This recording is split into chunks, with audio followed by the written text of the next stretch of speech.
bold design, as per me, is a balance of materials, finishes, bold materials, bold colors. A balance of all those is very important to me when I say it has to be a bold design.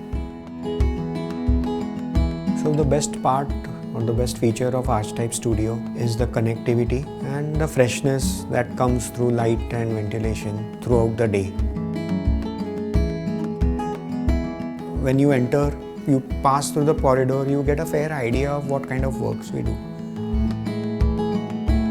And there are a lot of creative people sitting, working on the details, working on the execution drawings, the technical drawings, and that's how the studio flows.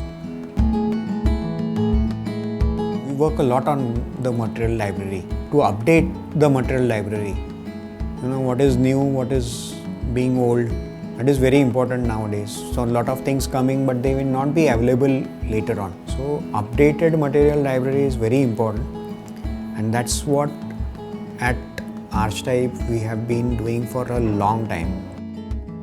In my opinion, art and architecture goes hand in hand. To beautify a space, you need some art as well. So I have a beautiful stone carving, beautiful lanterns. Those one or two things can give that, touch of that Indianness, which I like to be in. The cabins are very interactive spaces. One of the cabin is a small cabin where I sit, and I have a huge drawing that I have done in the college days, which is put on the wall. So always reminds me of the base from where I come. The other cabins are interactive to the client, so they know what kind of work that we are doing, what kind of space we have created, and what kind of space we could create for them. One of the iconic works that I have done, which is very close to my heart, so it's a bungalow in Mahabaleshwar.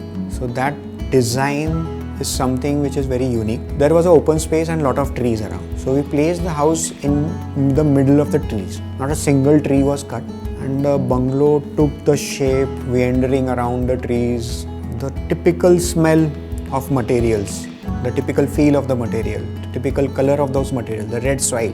I found that it has to continue. When you immediately approach the project, you see the walls are merging with the red soil, and when you see on the top, the greens are merging with the green.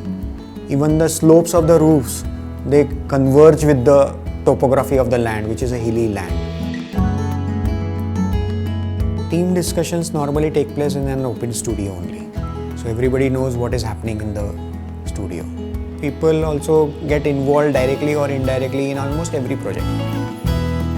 Prakash sir helps us to understand challenging concepts in a very fun way. He breaks down the concept into fun metaphors and examples, which is easy for us to grasp. So it is always a learning process with him.